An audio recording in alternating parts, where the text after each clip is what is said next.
नमस्कार साथियों, स्वागत है आप सभी का एक बार फिर से हमारे YouTube चैनल KNC कुसुमनेट क्लासेस में।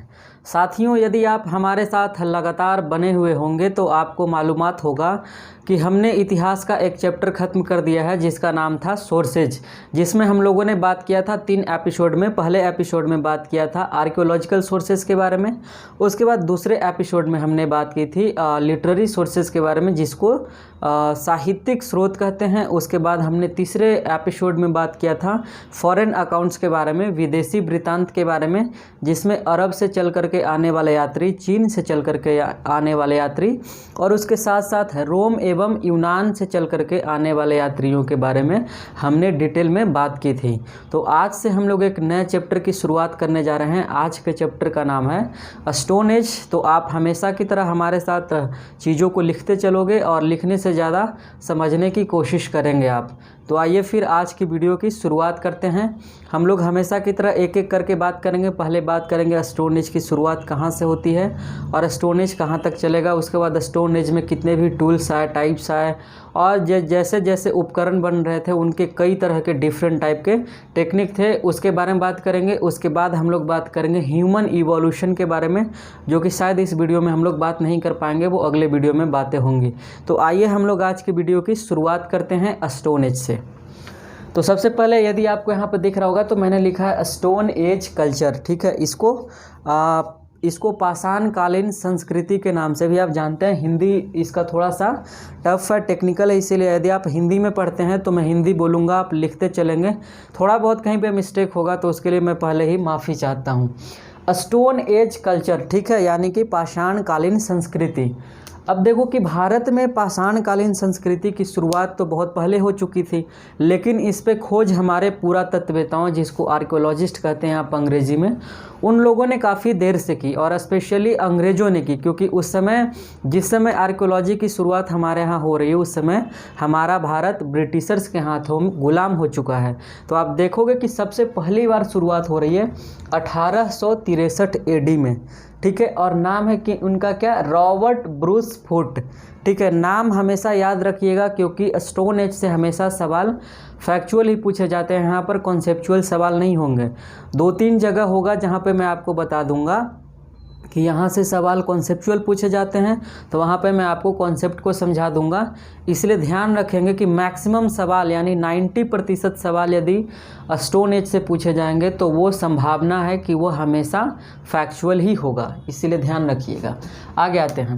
तो भारत में आर्कियोलॉजी की शुरुआत, पुरातत्ववेता की शुरुआत होती है वो 1863 AD में रॉबर्ट ब्रूस फुट नाम के वैज्ञानिक द्वारा, आर्कियोलॉजिस्ट के द्वारा की जाती है। ध्यान रखिएगा कि इस दौर में जितने भी व्यक्ति होंगे वो सारे के सारे व्यक्ति मल्टीटास्किंग पर्सनालिटी हैं, वो सब के सब मल्टी टैलेंटेड व्यक्ति हैं। कोई किसी एक चीज़ में एक्सपर्ट नहीं है। जैसे आप इतिहास पढ़ करके JRF करोगे, SRF करोगे तो वो इतिहास के आप एक्सपर्ट बनेंगे, लेकिन उस दौर में जब इतिहास की शुरुआत हो रही है, जैसे मैंने पिछले वीडियो में बताया था हेरोडोटस के बारे में, तो उसमें हमने बात की थी कि हेरोडोटस न केवल एक हिस्टोरियन है बल्कि फ़िलोसफर भी हैं, सोशियोलॉजिस्ट भी हैं, ट्रैवलर भी हैं, और उसके बाद वो तमाम विषयों को जानकार भी हैं। तो ध्यान रखिएगा, यहाँ पर रॉबर्ट ब्रूस फुट के लिए एक शब्द भी इस्तेमाल किया जाता है, साइंटिस्ट के रूप में इनको जाना जाता है, लेकिन यहाँ पर इनको हम लोग आर्कियोलॉजिस्ट के रूप में पढ़ेंगे।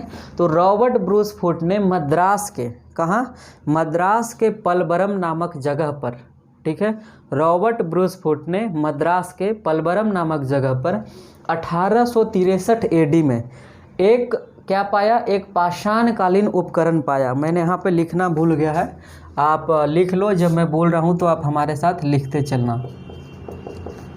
पाषाण कालीन उपकरण, ठीक है। उपकरण को अंग्रेजी में टूल बोलते हैं, ठीक है, टूल्स आप बोल सकते हो। और मेनली स्टोन एज कंप्लीट रूप से डिपेंडेंट है टूल्स पे ही, क्योंकि यहाँ पे टूल्स का ही सवाल पूछे जाते हैं। तो ध्यान रखिएगा कि 1863 ईस्वी में मद्रास के पलवरम नामक जगह पर रॉबर्ट ब्रूस फुट नामक वैज्ञानिक पुरातत्ववेता को पाषाणकालीन उपकरण मिलता है। तो यहीं से शुरुआत होती है हमारे यहाँ स्टोन एज को बेसिकली खोज करने की।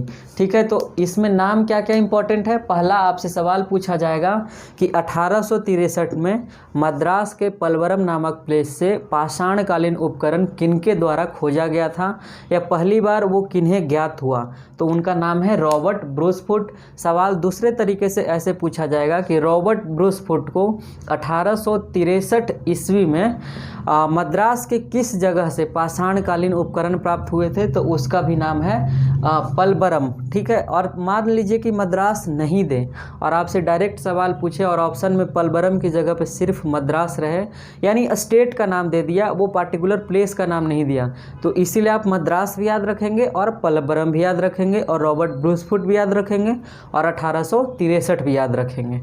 ठीक है, आगे आते हैं कि जब रॉबर्ट ब्रूसफुट ने इसकी शुरुआत की, उसके बाद कई सारे आर्कियोलॉजिस्ट इंडिया में उस दौर में हैं, वो सारे के सारे लोग काम करना प्रारंभ करते हैं। जैसे उदाहरण के तौर पर हमारे पास विलियम किंग है, ब्राउन है, जेम्स ब्राउन इनका नाम है, उसके बाद CL कार्लाइल है और काकबर्न है। ठीक है, ये 4-5 नाम हैं, नाम हमेशा याद रखिएगा। आपसे सवाल इस तरीके से पूछ दिए जाएंगे कि निम्न में से कौन पुरातत्ववेत्ता है या निम्न में से कौन आर्कियोलॉजिस्ट नहीं है। तो ये सारे के सारे जितने भी व्यक्ति हैं वो सारे के सारे आर्कियोलॉजिस्ट हैं। कौन कौन है? विलियम किंग है, उसके बाद काकबर्न है, उसके बाद ब्राउन है, जेम्स ब्राउन, उसके बाद CL कार्लाइल हैं। इन चारों लोगों का बहुत ही ज़्यादा इम्पोर्टेंस है, स्पेशली स्टोन एज वाले चैप्टर में, इसे नाम को ध्यान में रखिएगा। आगे आते हैं, उसके बाद सबसे इम्पॉर्टेंट जो पाषाणकालीन उपकरण मिला है वह डी टेरा एवं पीटरसन को मिला है। ठीक है, मैं जैसे जैसे पढ़ाऊँगा वैसे वैसे मिटाते चलूँगा।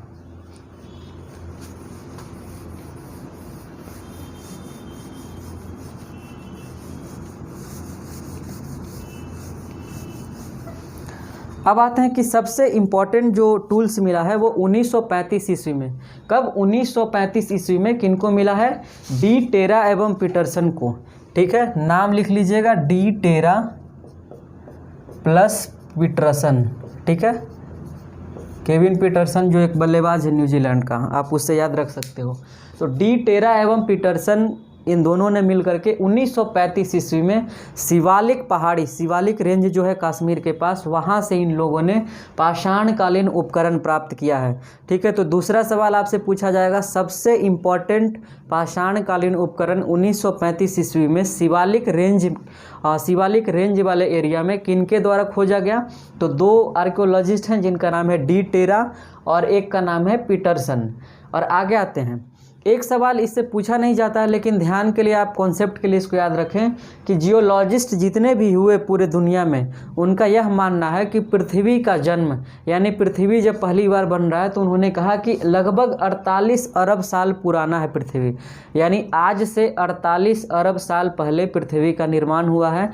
ऐसा हमारा नहीं, ऐसा जियोलॉजिस्ट, तमाम जियोलॉजिस्ट जितने भी दुनिया में हुए हैं, जिनको हिंदी में आप भूवैज्ञानिक कहते हो, तो भूवैज्ञानिकों का मानना है कि पृथ्वी 48 अरब वर्ष पुराना है। तो मान लीजिए इस तरीके से सवाल पूछ दिया जाए कि जियोलॉजिस्ट का क्या मानना है कि पृथ्वी कितने अरब साल पुराना है या कितने साल पुराना है, तो आपको ध्यान रखना है 48 अरब ईयर्स ओल्ड है। ठीक है, उसके बाद एक कॉन्सेप्ट के लिए एक चीज़ें मैंने लिखी है जो कि आपको निश्चित तौर पे ध्यान रखना चाहिए, याद हो सकता है तो आप याद भी कर लें, इससे सवाल भी अक्सर पूछ दिए जाते हैं। जैसे आप पढ़े होंगे कि हमारे यहाँ टाइम का, ठीक है, टाइम जो शिफ्टिंग है, टाइम का जो डिस्ट्रीब्यूशन किया गया है वह 4 हिस्सों में किया गया है। समय को 4 भागों में बांटा गया है हिस्ट्री में, और वो 4 भाग कौन कौन से हैं? पहला है महाकल्प, दूसरा है कल्प, तीसरा है युग और चौथा है समय, जो आज का टाइम है जिसको समय बोला गया है यहाँ से। तो ये 4 चीज़ें हैं। कैसे? अब इन चारों चीज़ों के बारे में मैं बताऊंगा। यहाँ पर युग के बारे में ध्यान रखिए, मैं यह बात नहीं करने जा रहा हूँ कि कलयुग क्या था, सतयुग क्या था, इन सारे चीज़ों के बारे में हम लोग जानकारी प्राप्त नहीं करेंगे। तो ध्यान रखिएगा कि अब इसके साथ साथ अंग्रेजी का टर्म आप हमेशा लिखते चलोगे। यदि आप हिंदी माध्यम के भी विद्यार्थी हैं तब भी कोशिश करें कि आप हिंदी लिखते चलें। ठीक है, अंग्रेजी जब आप पढ़ेंगे तो चीज़ों को ज़्यादा समझने में सहूलियत होगी, इसलिए ध्यान रखिएगा कि पहला जो सबसे बड़ा टाइम शिफ्ट है उसका नाम है महाकल्प, इसको अंग्रेजी में एरा बोलते हैं। उसके बाद कल्प है, कल्प को पीरियड बोलते हैं। उसके बाद युग है, युग को इपोक बोलते हैं। और उसके बाद समय है, जिसको आज आप टाइम बोलते हो। तो ध्यान रखना, हम लोग महाकल्प के बारे में, एक ही महाकल्प है जिसका नाम है नूतन जीव। ठीक है, नूतन का मतलब छोटा होता है, जीव का मतलब जहाँ से जीव की शुरुआत हो रही है। जो हम लोग जीव हैं, जितने भी जीव जंतु पौधे, ये सारे के सारे एक तरीके के जीव हैं। तो ध्यान रखिएगा कि नूतन जीव, इसको महाकल्प एक ही है। यदि मान लीजिए सवाल आपसे यह पूछा जाए कि महाकल्प कितने हैं, तो महाकल्प एक हैं, उनका क्या नाम है, नूतन जीव। अंग्रेजी में इसको क्या बोलते हैं, सेनोजोइक। ठीक है, क्या बोलते हैं, सेनोजोइक। ठीक है, लिखते चलना आप हमारे साथ। तो सेनोजोइक पीरियड में हम लोग क्या क्या जानेंगे कि सेनोजोइक जो है वह 2 प्रकार के कल्प में बटा हुआ है। ठीक है, एक बड़ा सा महाकल्प है जो 2 कल्प में बटा हुआ है। कितने कल्प में, 2 कल्प में। कल्प के लिए अंग्रेजी शब्द हम लोग इस्तेमाल करते हैं पीरियड, यानी एक बड़ा सा जो एरा है वह 2 छोटे से पीरियड में डिस्ट्रीब्यूटेड है, 2 छोटे से पीरियड में बटा हुआ है। कौन कौन सा, पहला जो है जिसको बोलते हैं चतुर्थ पीरियड, जिसको अंग्रेजी में क्वाड्रेनरी बोलते हैं। ठीक है, क्वार्टर जो आप बोलते हो, ठीक है, वो शब्द इस्तेमाल रखना। उसके बाद एक दूसरा जो शिफ्ट है, दूसरा जो पीरियड है, उसको बोलते हैं टर्शियरी, और हिंदी में इसको तृतीयक बोलते हैं। ठीक है, आगे आते हैं।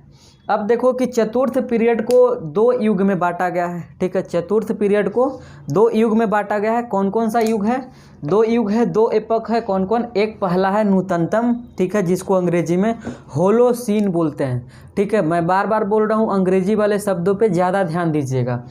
युग 2 युग में बांटा गया है, यानी चतुर्थ कल्प को 2 युग में बांटा गया है। कौन कौन, पहला होलोसीन, जिसको हिंदी में नूतनतम बोलते हैं, जो एकदम नया नया है। ठीक है, जो अभी अभी निकल करके आया है। उसके बाद आगे आएंगे, दूसरा जो है इसको बोलते हैं अत्यंत नूतन, मतलब अत्यंत ही नया है, अत्यंत ही छोटा है, उसको बोलते हैं अंग्रेजी में प्लीस्टोसीन एज।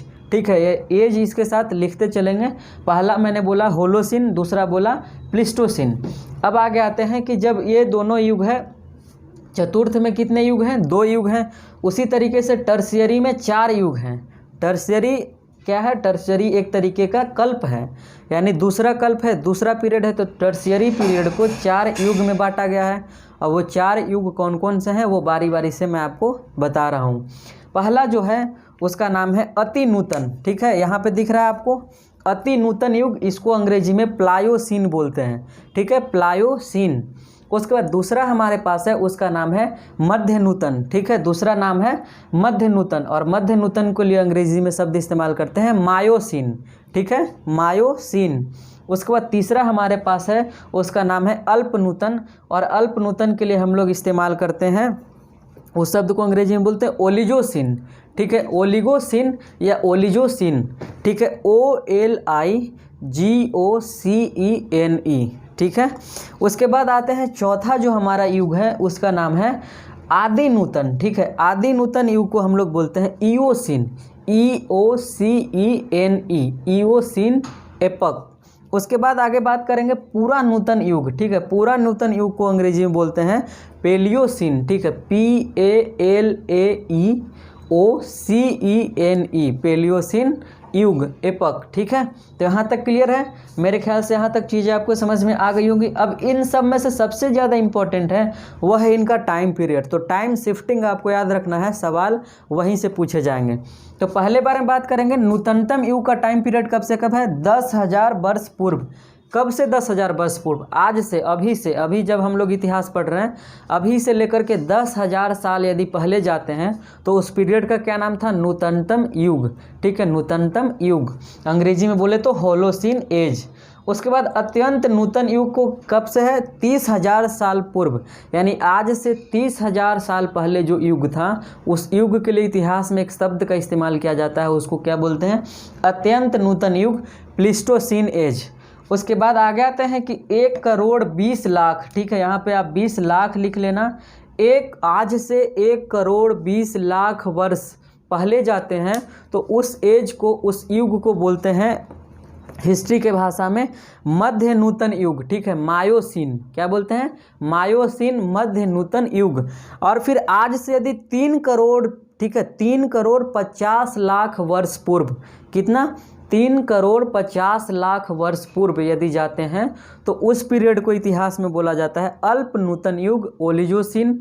उसके बाद आप जाओगे कि 6 करोड़ साल पहले, आज से 6 करोड़ साल पहले यदि हम लोग जाते हैं तो उस पीरियड का नाम है आदि नूतन युग, इयोसीन। और उसके बाद हम लोग लास्ट वाले में बात करेंगे, और आज से 8 करोड़ साल यदि पहले जाते हैं तो उस पीरियड का, उस ऐतिहासिक युग का नाम है पूरा नूतन युग, जिसको अंग्रेजी में पैलियोसीन एज बोलते हैं। तो ये बहुत ही ज़्यादा फैक्चुअल है, इसमें चीज़ों को ज़्यादा समझने की आवश्यकता नहीं है, इसलिए आप कोशिश कीजिएगा इसको नोट्स बना लें और 1 बार 2 बार 3 बार 4 बार देख लेंगे और 2-3 बार करके वीडियो देख लेंगे तो ये चीज़ें आपको याद हो जाएंगी। अब हम लोग बात करेंगे टूल्स एवं टाइप्स के बारे में, उसके टूल्स के क्या क्या टेक्निक थे, और टूल्स के आधार पे ही स्टोन एज में हम लोग यह पता कर पाते हैं कि यह टूल्स किस पीरियड को डिफाइन करता है। इसलिए ध्यान रखिएगा कि स्टोन एज में डिफरेंट टाइप के कल्चर हमको पढ़ने हैं और टूल्स एवं टाइप्स जो है उसका वही कल्चर को डिसाइड करता है।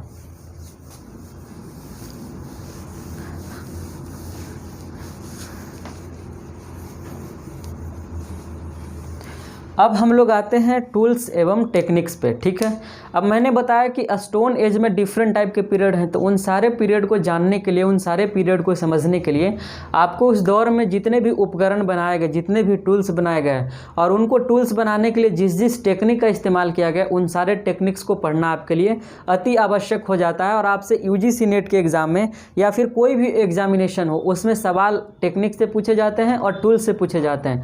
अभी तक हमने जो पढ़ा था यह पीरियड वाले बातें में, इससे सवाल न के बराबर पूछे जाते हैं, सवाल ऊपर वाले हिस्से से पूछे जाते हैं जहां पे हमने रॉबर्ट ब्रूसफुट और कार्लाइल वगैरह के बारे में पढ़ा था।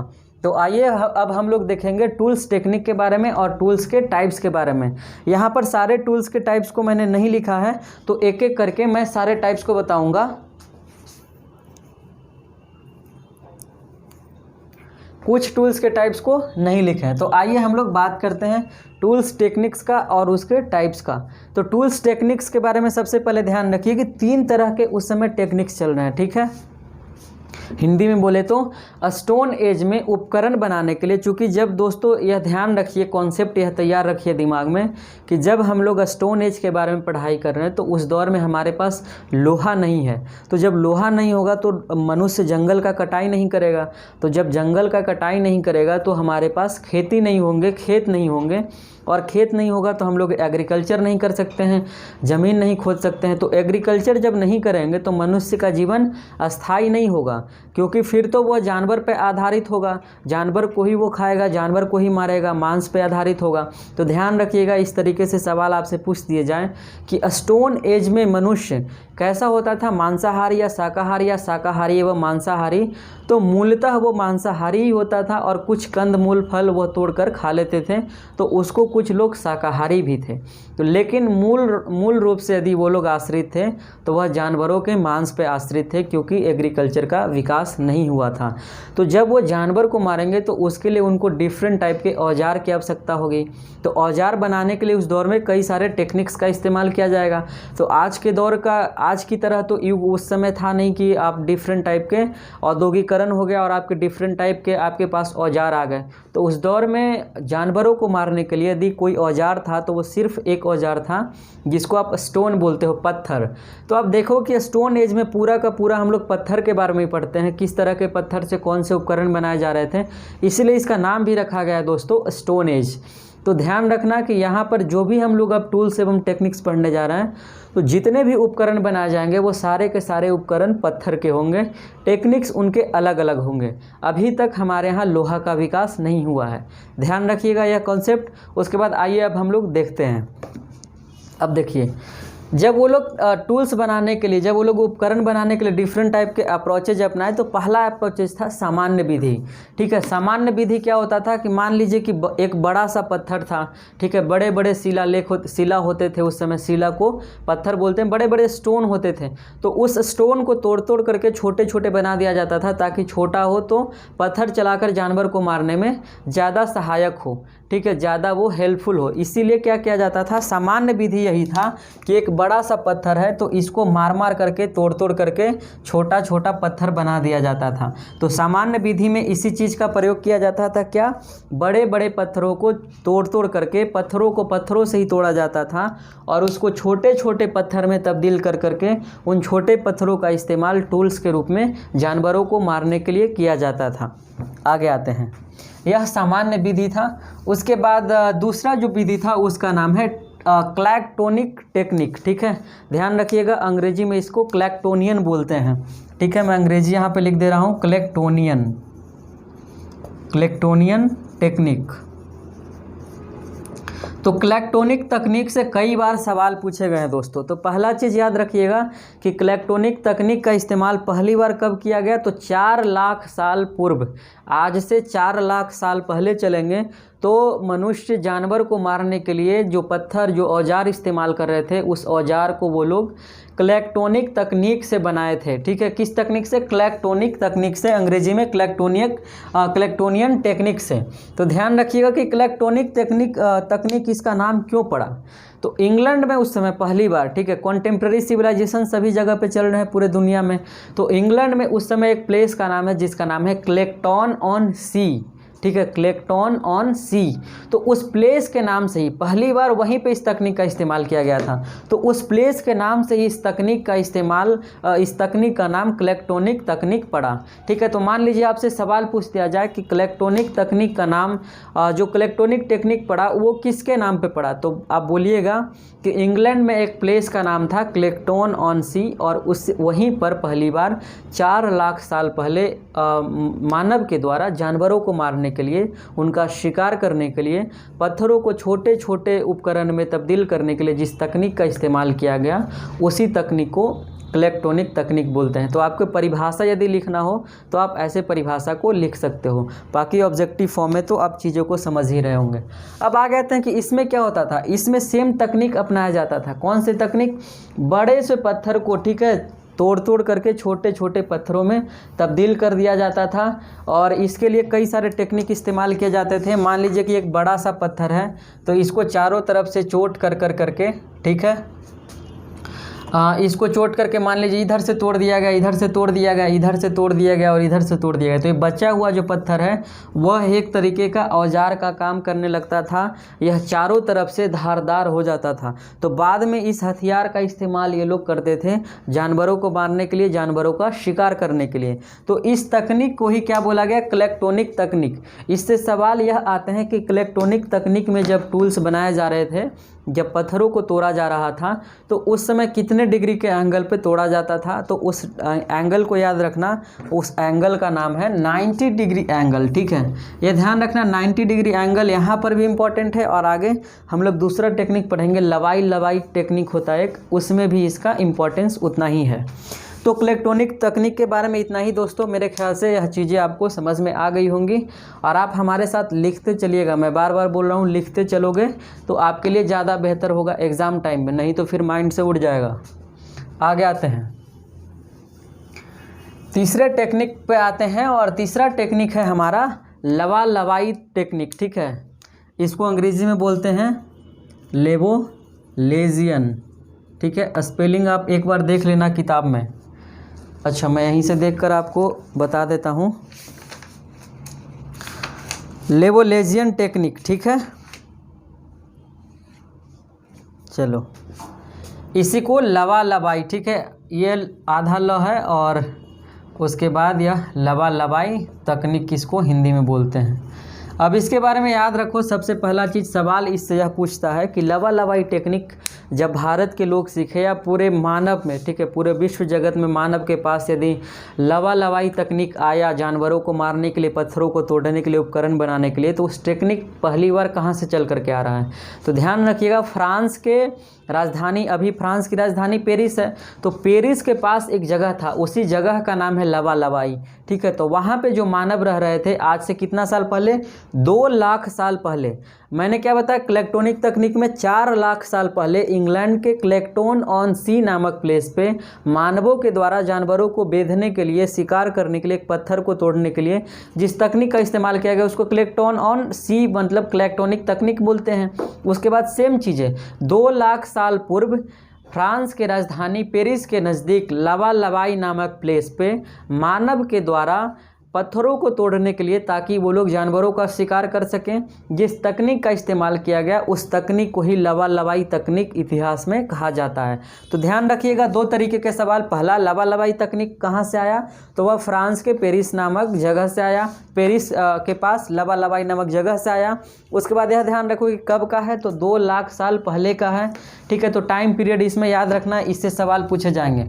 अब इसमें भी जो जितने डिग्री के एंगल पे पत्थर तोड़ा जाता था उस एंगल को भी यहाँ पे 90 डिग्री ही बोला गया है। उसके बाद ध्यान रखना कि जो छोटे छोटे पत्थर तोड़े गए हैं इसमें तरीका यह इस्तेमाल किया जाता था कि यह मान लीजिए एक बड़ा सा पत्थर है, तो इसको कॉर्नर वाले, ठीक है, बहुत पतले से नोकीले हथियार से इसमें छेद कर दिया जाता था चारों तरफ से। उसके बाद इसके ऊपर के पपड़ी को हटा दिया जाता था। उसके बाद अंदर का जो बचा हुआ मटेरियल होता था वही एक तरीके का क्या करता था, टूल्स का काम करता था। ठीक है, यही एक तरीके का उपकरण का काम करता था। तो इस तकनीक को क्या बोला गया, इसी तकनीक को बोला गया लवालवाई टेक्निक। तो आपसे सवाल आएगा, 2-3 तरीके के सवाल की संभावना यहाँ पर मैंने बता दिया, वो तीनों तरीके के सवाल कैसे पूछे जा सकते हैं। ये जो छोटे छोटे पत्थर यहाँ पे जो तोड़ करके बनाए जा रहे हैं, छोटे छोटे उपकरण बनाए जा रहे हैं, उनको इतिहास में फलकन बोला गया है। क्या बोला गया, फलकन। ठीक है, तो यहाँ पे 3-4 सवाल आ रहे थे, मेरे ख्याल से वह चीज़ें आपको समझ में आ गई होंगी। अब एक सवाल इससे और पूछा जाता है कि लवालवाई टेक्निक को और दूसरे किस नाम से जाना जाता है। तो दूसरा नाम मैंने यहाँ पे लिखा है, इसी को बोलते हैं निर्मित क्रोड तकनीक। ठीक है, निर्मित क्रोड तकनीक, ध्यान रखना। अब आ गए हैं, यह तो टूल्स के टाइप्स थे। उसके बाद अब हम लोग टूल्स के टेक्निक्स थे, और अब हम लोग बात करेंगे टाइप्स ऑफ टूल्स के बारे में। डिफरेंट टाइप के टूल्स हमको मिले हैं, तो उनमें कौन कौन से टूल्स थे और किसका इस्तेमाल कैसे किया जाता था और कैसे बनाया जाता था।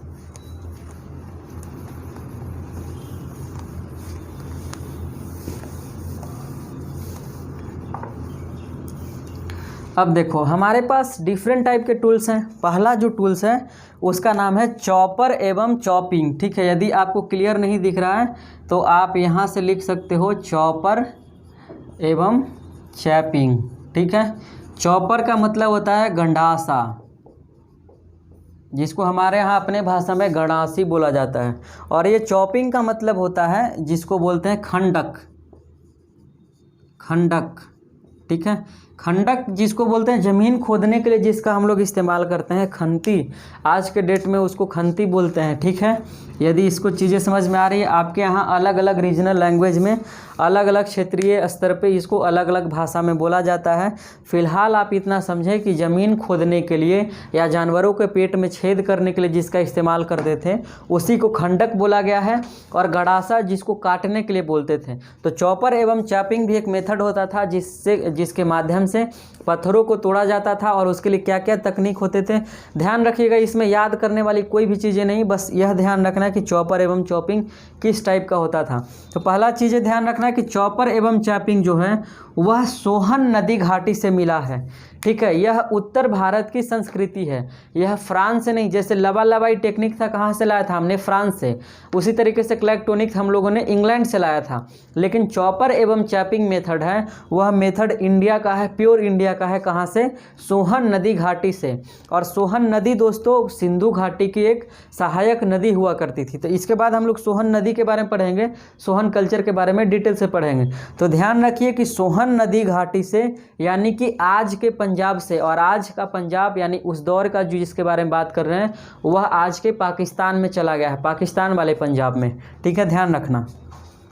यदि मान लो कि इस तरीके से सवाल पूछ दे आपसे कि चॉपर एवं चॉपिंग मेथड पहली बार हमारे यहाँ सोहन नदी घाटी से मिला जो कि पंजाब में लोकेट था, तो अब आपसे सवाल उलट करके पूछ दिया जाए कि पंजाब अभी कहाँ में स्थित है जहाँ से सोहन नदी घाटी वाला उपकरण मिला था, तो वह आज का पंजाब पाकिस्तान में चला गया है। ध्यान रखना है। ठीक है। तो चॉपर एवं चैपिंग मेथड में दो चीज़ें, पहला चीज़ें एक गड़ासा और दूसरा खंडक। चॉपर को हिंदी में गड़ासा बोलते हैं, चॉपिंग को खंडक बोलते हैं। अब कैसे बनता था, इससे पहले ध्यान रखो कि जब नदियों में एक सवाल आता है पेबुल क्या होता है। अब यहाँ पे हम लोग तीन चीज़ पढ़ेंगे, चॉपर, चैपिंग और पेबल, ठीक है। अब देखना कि सबसे पहले पेबल को समझो, उसके बाद चॉपर एवं चैपिंग को समझ लोगे।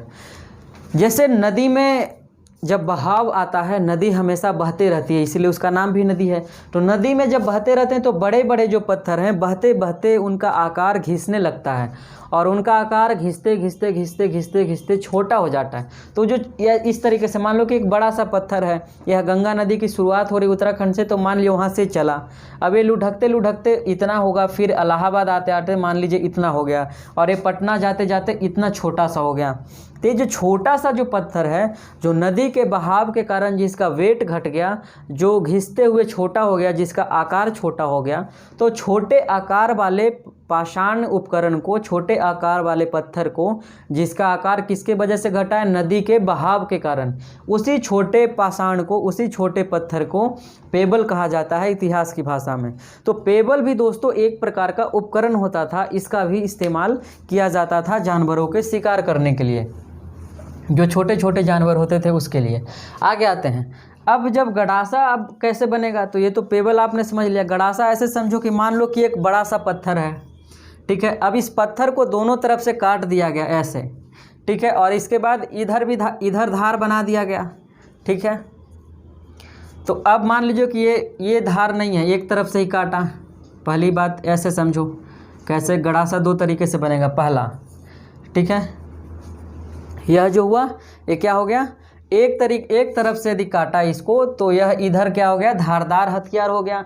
इधर क्या हो गया, इधर कुछ लगा दिया गया पकड़ने के लिए, ठीक है, ताकि पकड़ करके उस पर वार कर सके, उस पर अटैक कर सके जानवरों पे। तो ये जो एक तरफ जो धारदार होगा, एक तरफ जिसमें धार होगा, उसको गड़ासा बोलेंगे। अभी भी आपके घर में गड़ासा होता होगा जिससे हम लोग काटते हैं। तो यहाँ पे हस्त कुठार होता है, यहाँ पे पकड़ने वाला होता है मूठ, जिसको बोलते हैं हिंदी में, उसको पकड़ करके हम लोग काटते हैं, ठीक है। तो ये गड़ासा है। आगे आते हैं कि गड़ासा ही कैसे तब्दील हो जाता है खंडक में। अब मान लीजिए कि इसी पत्थर को इधर से भी काट दिया जाए, ठीक है। अब ये पत्थर है, अब इसको इधर से काट करके इधर धारदार बना दिए, तब तो ये गड़ासा था, ठीक है। अब जब इधर से भी काट दिया जाए दोनों तरफ से, तब इसको बोलेंगे खंडक। यानी कि खंडक में दोनों तरफ से धारदार होंगे। ध्यान रखिएगा, आपसे सवाल यह पूछ दिया जाए कि एक पाषाणकालीन उपकरण में एक तरफ धार है, एक तरफ धारदार उसका हिस्सा है, तो उसको गड़ासा बोलेंगे। यदि दोनों तरफ धारदार हिस्सा है तो उसको क्या बोलेंगे, उसको खंडक बोलेंगे, ठीक है। ध्यान रखना, उसको चैपिंग बोलेंगे, ठीक है, चॉपर एवं चैपिंग। तो ध्यान रखना, चॉपर चैपिंग को इसीलिए एक साथ रखा गया। तो मेरे ख्याल से अभी आपको समझ में आ गया होगा। अब इसको पकड़ेंगे कैसे, मान लीजिए आपके मन में सवाल भी आ सकता है। तो इसको पकड़ेंगे, ऐसे पकड़ने के लिए यहाँ पर एक लकड़ी का हिस्सा जोड़ दिए, ठीक है। तो यह पकड़ने के लिए बनाया गया, या फिर ऐसे पत्थर उठा करके ऐसे फेंके। तो ऐसा इसलिए बनाया जाता था ताकि जानवर को मारे तो कोई भी नुकीला हिस्सा, या तो इधर वाला नुकीला हिस्सा या तो इधर वाला नुकीला हिस्सा, कोई भी एक धारदार उसके पीठ पे वार कर सके, ताकि जानवर का शिकार हो सके और मानव अपना पेट भर सके। तो ध्यान रखना, मेरे ख्याल से चॉपर एवं चैपिंग टेक्निक आपको समझ में आ गया होगा। यह भारत का था और नॉर्थ इंडिया का टेक्निक था। अब आगे आते हैं। अब हमारे पास है सोहन संस्कृति के बारे में। जैसे मैंने यहाँ पे आपको बोला था सोहन कल्चर के बारे में, मैंने नाम लिया था सोहन नदी। तो सोहन नदी के बारे में 2-4 पॉइंट रखिए, इसको हमेशा इससे सोहन कल्चर से सवाल पूछे जाते हैं। पहला पॉइंट रखिए कि सोहन जो है एक नदी का नाम है, ठीक है, और यह नदी किसका है, सिंधु की सहायक नदी है, सिंधु की सहायक नदी है। और यह सोहन अभी पंजाब में है, और पंजाब अभी पाकिस्तान में है। ध्यान रखिएगा, पाकिस्तान में भी है पंजाब और भारत में भी पंजाब, लेकिन सोहन कहाँ है, पाकिस्तान वाले पंजाब में लोकेटेड है।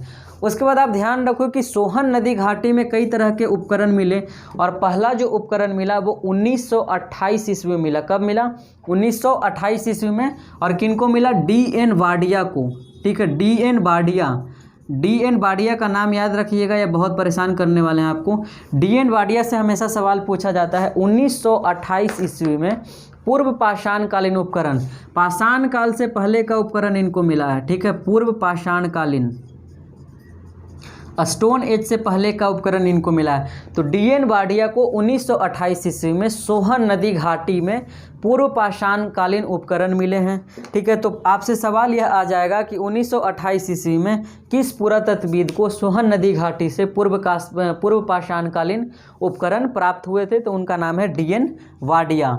अब सोहन कहाँ में है, तो सोहन एक नदी है, सिंधु घाटी पंजाब में है और पाकिस्तान में है। यह 2-3 सवाल इससे जो भी बनेगा उसकी संभावनाएं यही है। उसके बाद आप एक पॉइंट याद रखो कि 1930 ईस्वी में, ठीक है, पहला पीरियड 1928, इसमें डी.एन. वाडिया, ठीक है, टाइम पीरियड याद रखना 1930 में यहाँ पे से मिलता है और उनका नाम है के.आर. टार, ठीक है, के.आर. टाड, ठीक है, के.आर. टाड, ध्यान रखना। और इनको मिलता है ये वहीं पे एक जगह का नाम है जिसका नाम है पिंडी घेब। जगह का नाम थोड़ा सा आपको अननोन लग रहा होगा, पिंडी घेब, ठीक है। तो पिंडी घेब नामक प्लेस से भी एक टूल्स प्राप्त होता है, ठीक है, पिंडी घेब नामक प्लेस से टूल्स प्राप्त होता है, एक औजार प्राप्त होता है। और यह औजार किनको प्राप्त होता है, के.आर., ठीक है, के.आर. टाड को, कब, 1930 ईस्वी में। और तीसरी बार सोहन नदी घाटी से उपकरण प्राप्त होता है, वह पीरियड है दोस्तों 1935 का पीरियड है और इस समय डी टेरा को प्राप्त होता है। ध्यान रखिएगा, डी टेरा मैंने शुरुआती दौर में बताया था और यह सबसे इम्पॉर्टेंट मैंने पहले ही पॉइंट में बताया था। तो डी टेरा को यहाँ से प्राप्त होता है, कहाँ से, शिवालिक रेंज से, ठीक है, शिवालिक रेंज जो कश्मीर के पास का हिस्सा है, शिवालिक रेंज से प्राप्त होता है। और डी टेरा के साथ कौन व्यक्ति हैं, उनका नाम है पीटरसन। क्या नाम है, पीटरसन, ठीक है। अब यहाँ से क्या प्राप्त होता है, यहाँ से प्राप्त होता है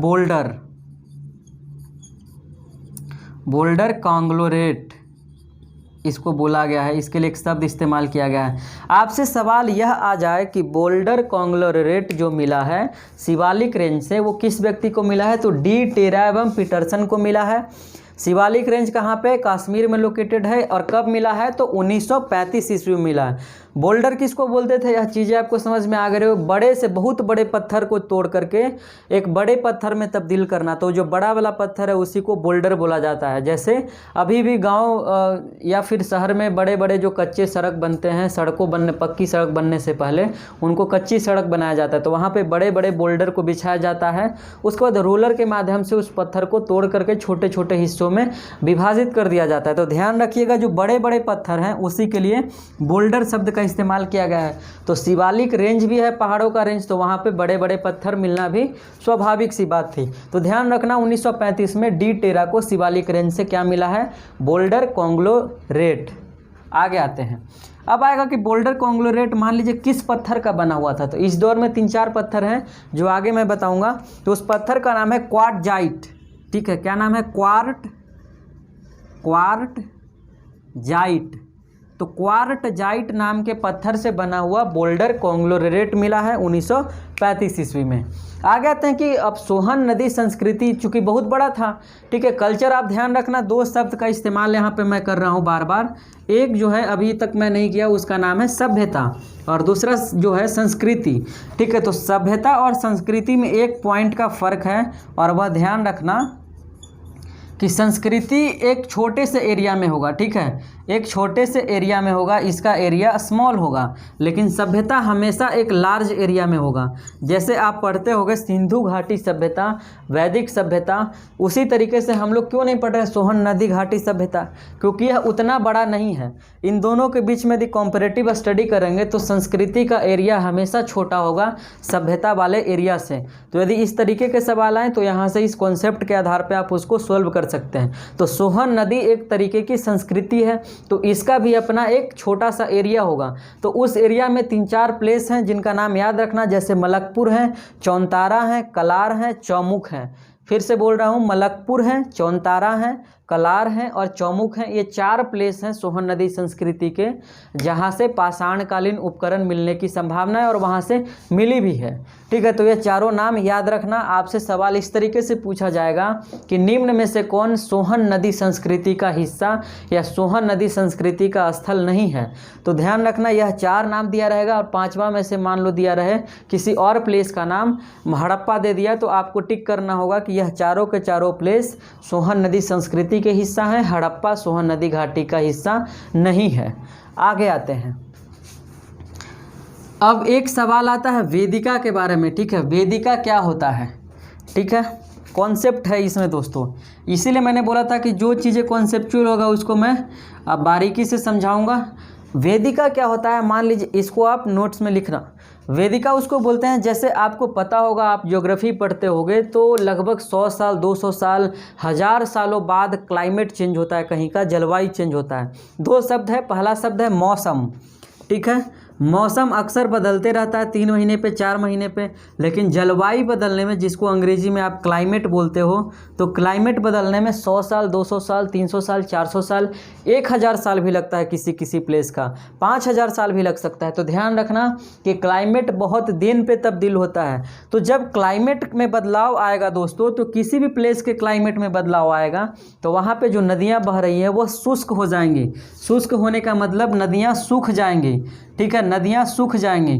तो मान लीजिए कि यह नदी है, मैप के माध्यम से मैं समझाता हूँ कि यह नदी है और यह नदी में बहाव चल रहा है या नदी बह रही है। अब क्लाइमेट जब चेंज होगा तो यह नदी में सुखाड़ आ जाएगा और ये नदियाँ सूख जाएंगी, इसमें पानी नहीं रहेगा। तो इसके हिस्से का किनारे किनारे बालू जो था बीच बीच में, ये सारे के सारे बालू कहाँ पे चले जाएंगे? किनारे पे चले जाएंगे और ये बालू एक तरीके का टीले का निर्माण कर देगा। ठीक है, टीले का निर्माण कर देगा। तो इसी टीले को क्या बोलते हैं? वेदिका बोलते हैं। अंग्रेजी में इसके लिए शब्द इस्तेमाल किया जाता है टेरेस। ठीक है, टेरेस। ठीक है, तो मेरे ख्याल से ध्यान में आपको चीज़ें समझ में आ गई होंगी। यदि लिखना हो तो आप लिख सकते हैं, किसी भी प्लेस का जलवायु शुष्क होने पर वहाँ की नदियाँ अपना रास्ता बदल लेती है और नदियों के किनारे पर जमा बालू एक टीले का रूप ले लेता है, एक टीले का निर्माण कर देता है। उसी टीले को इतिहास में वेदिका शब्द से सूचित किया जाता है, संकेतिक किया जाता है। तो ध्यान रखना, उसी के लिए वेदिका शब्द का हम लोग प्रयोग करते हैं। अब आगे आते हैं। तीसरा जो हमारे पास औजार है, वह औजार का नाम है हस्त कुठार एवं विदारणी। ठीक है,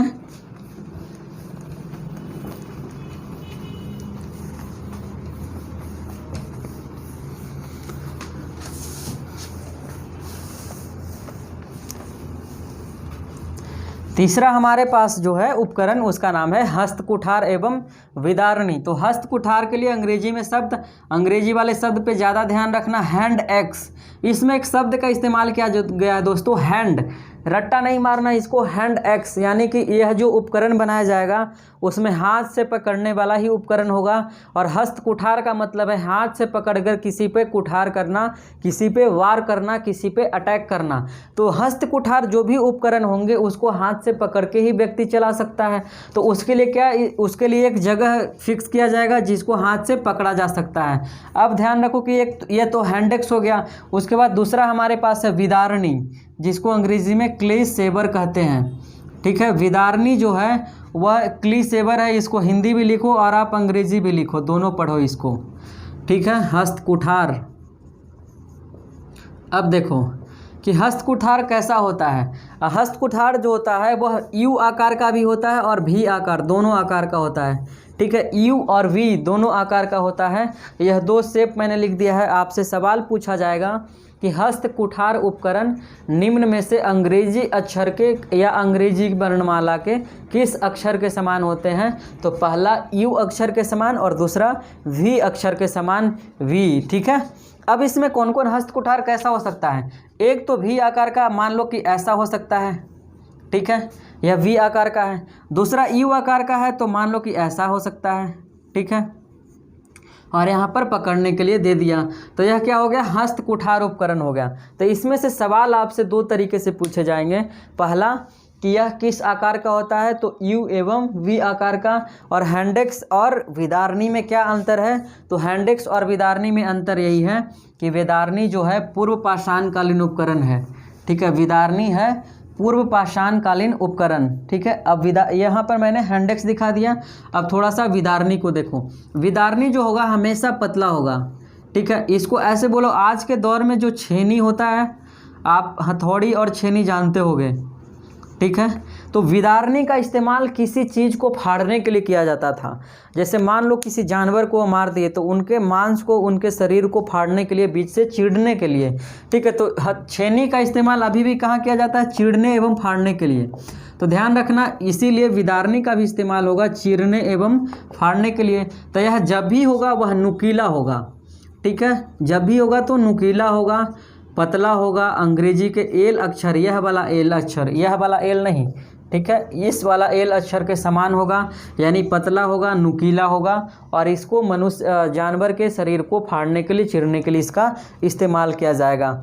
और यह जो दोस्तों इससे सवाल आएगा, वह सवाल यह होगा कि हैंडेक्स भी एक तरीके की परंपरा है। जैसे मैंने बताया कि चॉपर चैपिंग जो टेक्निक था वो मूल तौर पे नॉर्थ इंडिया वाले सेक्टर में, यानी कि उत्तर भारत वाले सेक्टर में उसका इस्तेमाल करके उपकरण बनाया जा रहा था। लेकिन यहाँ पर जो होगा हस्त कुठार एवं विदारणी, वो भारत के दक्षिण भारत के हिस्से में, ठीक है, भारत के दक्षिणी हिस्से में इस टेक्निक का इस्तेमाल करके औजार बनाया जाएगा। तो सवाल यह आएगा कि निम्न में से कौन औजार बनाने की परंपरा दक्षिण भारत की परंपरा है।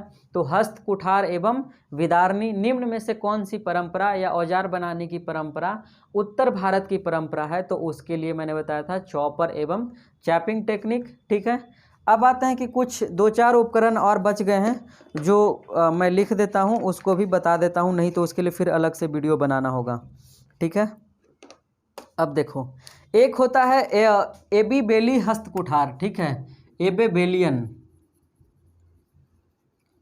एबेबेलियन हस्त कुठार, ठीक है। इसमें आपको क्या करना है कि जो हस्त कुठार मैंने बताया था, तो यदि हस्त कुठार बहुत ज़्यादा चौड़ा हो इस तरीके से, ठीक है, तो यह चौड़े वाले हस्त कुठार को, यह एक लाइन बस याद रखना है, जो भी हस्त कुठार चौड़ा होगा उस हस्त कुठार को वो क्या बोलेंगे, एबेबेलियन हस्त कुठार। एबेबेलियन यानी कि हिंदी में एबीबेली हस्त कुठार। क्लियर है। आगे आते हैं, अब चौथे उपकरण की ओर हम लोग चलते हैं। 3 उपकरण हमने पढ़ा, और जिसमें कौन कौन था हमारे पास, विदारणी था, हस्त कुठार था, गडासा था, और उसके बाद उससे पहले एक खंडक था, ठीक है। अब हम लोग चौथे उपकरण पे बात करते हैं। और चौथा हमारे पास टूल क्या है, चौथा हमारे पास है, उसको बोलते हैं खुरचनी, ठीक है। क्या है, खुरच। एक चीज़ एक और याद रखना, इसको बोलते हैं एशूली हस्त कुठार, ठीक है। इससे सवाल आएगा कि यह किस पीरियड से जुड़ा हुआ है, तो इससे सवाल सिर्फ यही आएगा, एक ही सवाल बनता है, यह रीस पीरियड से जुड़ा हुआ है, ठीक है, रीस युग से जुड़ा हुआ है। अंग्रेजी में इसको बोलेंगे RISS, रीस पीरियड से जुड़ा हुआ है। इसमें 1-2 पॉइंट और है, वो पॉइंट लिख लेना कि यह पश्चिम यूरोपीय एवं पूरा पाषाणकालीन परंपरा का है, ठीक है। यह कहाँ का परंपरा है, यह पश्चिम यूरोप का है, वेस्टर्न यूरोप का, ठीक है, वेस्टर्न यूरोप का। और प्लस में यह प्री स्टोन एज का है, ठीक है। अब मान लो आपसे सवाल पूछा जाए कि एशुली हस्त कुठार जो है वो कब का है, तो पश्चिमी यूरोप की परंपरा है। उसके बाद यह कहाँ की परंपरा है, दूसरी बात यह है प्री स्टोन एज का, यानी कि स्टोन एज की शुरुआत होने से पहले की परंपरा है। उससे पहले जो टेक्निक इस्तेमाल किए जा रहे थे पत्थर बनाने के लिए, औजार बनाने के लिए, उसी परंपरा को, उसी टेक्निक को बोला गया एशुली हस्त कुठार, ठीक है। अंग्रेजी में एशुलियन बोलते हैं, ACH, और उसके बाद ELLUION एशुलियन हैंडेक्स, ठीक है। क्लियर है। आगे आते हैं, अगले औजार पे आते हैं, और अगला हमारे पास 6ठा नंबर पे है, और छठा है हमारे पास खुरचनी, ठीक है। खुरचनी को बोलते हैं स्क्रैपर, क्या बोलते हैं, स्क्रैपर। जैसे मैं एक चित्र बना करके आपको दिखा देता हूँ, स्क्रैपर क्या क्या हो सकता है, लिख लेना आप, खुरचनी।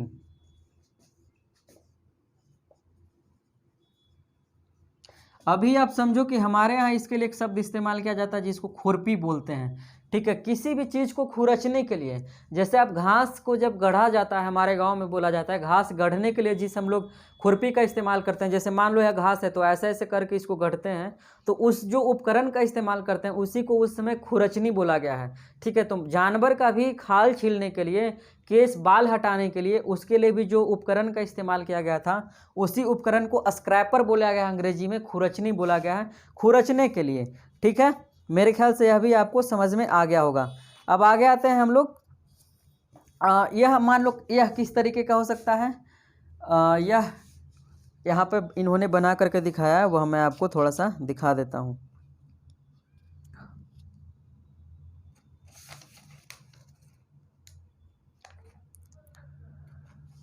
हाँ, यह देखो, जैसे कि यह मान लो ऐसे है और यहाँ पर यह पकड़ने वाला है और यह धारदार है, ठीक है। तो इसको पकड़ करके आप ऐसे ऐसे खुरचते हो, क्लियर है। इसमें ज़्यादा दिमाग नहीं लगाना है, बस आपको याद रखना है कि खुरचनी नाम का भी कोई हथियार था।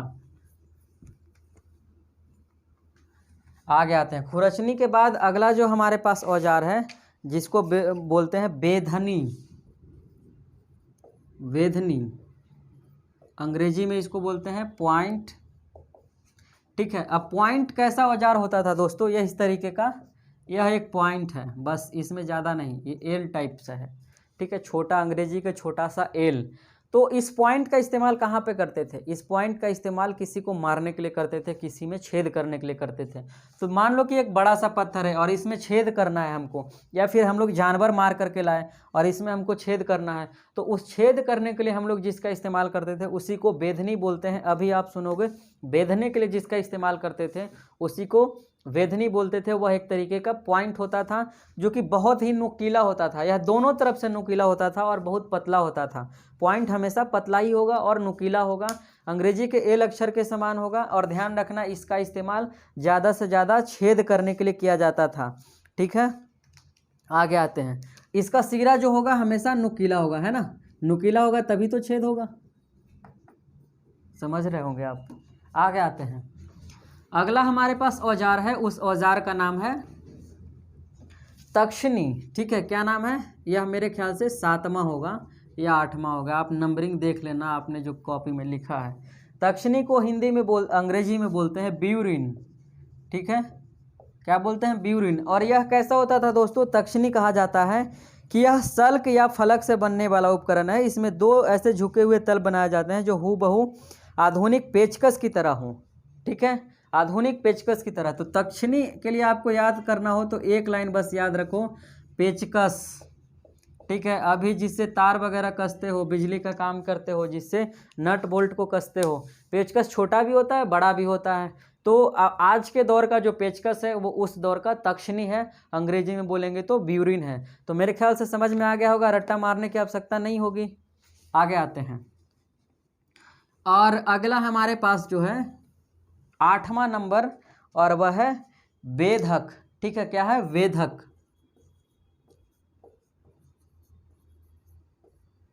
और वेधक के लिए जो अंग्रेजी में शब्द इन्होंने इस्तेमाल किया है उसका नाम है बोरर, ठीक है, बोरर। और इसमें आपको लिखना है, आप लिखना तो आप लिख सकते हो, कहा है कि यह कुछ छोटे, यह कुछ कुछ मोटे, यह कुछ कुछ मोटे किंतु छोटे सल्क, ठीक है, छोटे सल्क कौन, छोटे पत्थर, ठीक है, छोटे पत्थर और फलकों से इस तरह तैयार किया जाता है कि इसमें 12 बाहर निकले हुए हिस्से के कंधे पर 1 या 2 दांत बनाकर एक मोटी नोक निकल आए। जैसे मैं इसको बनाता हूँ, फिगर के माध्यम से आपको समझाता हूँ, ठीक है। अब देखो, इन्होंने फिगर भी बनाया ही है, हाँ चलो,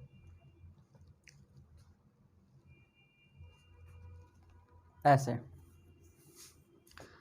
यह एक पतला सा हिस्सा है और इसका दोनों तरफ का जो हिस्सा है वह मोटा है, ऐसे, ठीक है। इसी को क्या बोला गया है, बोरर बोला गया है, वेधक। यह हमेशा छोटे पत्थर से बनाया जाता था, बड़े बड़े पत्थर का इस्तेमाल करके इसको नहीं बनाया जाता था। तो मेरे ख्याल से आपको वेधक भी समझ में आ गया होगा। और अब इसमें कोई भी औजार बचा नहीं है जिसको हम बता सकते हैं आपसे। अब इसमें कुछ कुछ सवाल यदि पूछा जाए तो वो एक्स्ट्रा सवाल आपसे यह पूछा जा सकता है कि जो हस्त कुठार होता था वह हमेशा, देखिएगा कि एशुली जो हस्त कुठार होता था वह हमेशा काफ़ी छोटा होता था और सुडौल होता था। ठीक है, एक हस्त कुठार और है जिसको बोलते हैं अंडाकार हस्त कुठार। ठीक है, वो अंडे का आकार का होता था। आपसे मान लीजिए यह पूछा जाए कि अंडाकार हस्त कुठार भी यह एक औजार था या नहीं था, तो आप ध्यान रखना एक अंडाकार हस्त कुठार भी था और हस्त कुठार मैंने आपको समझाया था। तो अंडाकार हस्त कुठार भी एक हुआ करता था। उसके बाद आगे आते हैं और किसी पॉइंट पे देख लेते हैं इसमें और कोई सवाल हो। हाँ ठीक है, अब याद ध्यान रखना कि एक एशुली जो हस्त कुठार होता था, एशुली हस्त कुठार, वह अंग्रेजी के एस अक्षर के समान होता था। किस अक्षर के समान? अंग्रेजी के एस अक्षर के समान होता था, एस लेटर के समान होता था। उसके बाद इसमें और भी कोई पॉइंट नहीं बचा है मेरे ख्याल से, हर एक चीज़ें आपको समझ में आ गई होंगी। एक चीज़ें मैंने आपको बताना भूल गया और वह यह था कि मैंने जब बोला था आपसे सवाल यदि कॉन्सेप्ट पूछ दिया जाए कि फलकन क्या होता है, ठीक है, फलकन को अंग्रेजी में बोलते हैं फेसेटिंग। ठीक है, मैंने बताया था कि जो निर्मित क्रोड तकनीक एक बताया था लवाई तकनीक के बारे में ही, उसमें मैंने यह बताया था कि बड़े जो पत्थर हैं उसको इधर से भी इधर से भी इधर से भी इधर से भी एक साथ चारों तरफ से तोड़ करके छेद करके इसका एक पपड़ी जो है उसको उतार दिया जाता था। तो अंदर का जो उपकरण था उसी को क्या बोलते थे हम लोग, उसको क्या बोलते थे, लवाई टेक्निक। लवाई टेक्निक से बना गया उपकरण, लवाई उपकरण। ठीक है, अब इस उपकरण में क्या होता था दोस्तों कि यह जो पत्थर तोड़ने की जो प्रक्रिया है वह 90 डिग्री पे की जाती थी, यह भी मैंने बताया था, और इसी प्रक्रिया को ही फलकन बोला जाता है। ठीक है, तो आपसे मान लीजिए कि फलकन जैसा शब्द इस्तेमाल करें। फलकन का क्या अर्थ है? फलकन का अर्थ है फलक बनाने के लिए जिस क्रिया का, जिस कार्य का प्रयोग करते हैं उसी को फलकन बोलते हैं। तो फलक का क्या अर्थ है? छोटे से पत्थर। ठीक है, एकदम छोटा नहीं, क्योंकि एकदम छोटा वाला के लिए हम लोगों ने बोला था पेबल। ठीक है, जो कि सामान्य तकनीक था, जैसे पहली बार हमने पढ़ा था सामान्य तकनीक के माध्यम से बड़े पत्थर को तोड़ करके छोटे छोटे पत्थर में बनाना, तो छोटे छोटे पत्थर को ही पेबल बोलते थे। तो इसी तरीके से यहाँ पे जो इस प्रक्रिया होगी उस प्रक्रिया के लिए शब्द इस्तेमाल किया जाता है जिसको फलकन बोलते हैं। और यहाँ पर भी 90 डिग्री का कोण बनता है। तो मेरे ख्याल से यह भी आपको क्लियर हो गया होगा। अब इसमें कुछ बचा नहीं है दोस्तों, ध्यान देने वाली बात है कि यह चैप्टर मेरे ख्याल से क्लियर है। अब इसमें अगले चैप्टर में हम लोग बात करेंगे मानव के बारे में। ठीक है, मानव विकास के बारे में, और उसमें कौन कौन सी समस्याएं आई उसके बारे में बात करेंगे। उसके बाद पेलियोलिथिक एज के बारे में बात करेंगे। ठीक है, पेलियोलिथिक एज के बारे में बात करेंगे। और उसके बाद हम लोग बात करेंगे पेलियोलिथिक एज को 3 हिस्सों में बांटा गया है उसके बारे में बात करेंगे। तो ध्यान रखिए कि आज हम लोग कौन कौन चीज़ पढ़े। यदि हम लोग शॉर्ट में एक बार बात कर लें तो पहला हमने पढ़ा कि शुरुआत कहाँ से हो रही है, बिगनिंग कहाँ से हो रही है। ठीक है, उसके बाद हम लोगों ने पढ़ा टेक्निक के बारे में, टूल्स के बनाने के लिए कौन कौन से टेक्निक इस्तेमाल किए गए थे। तीसरा हमने पढ़ा टूल्स के बारे में, टूल्स टाइप्स के बारे में। ठीक है, अब हम लोग अगले वीडियो में जब पढ़ेंगे तो वो पढ़ेंगे ह्यूमन इवोल्यूशन के बारे में।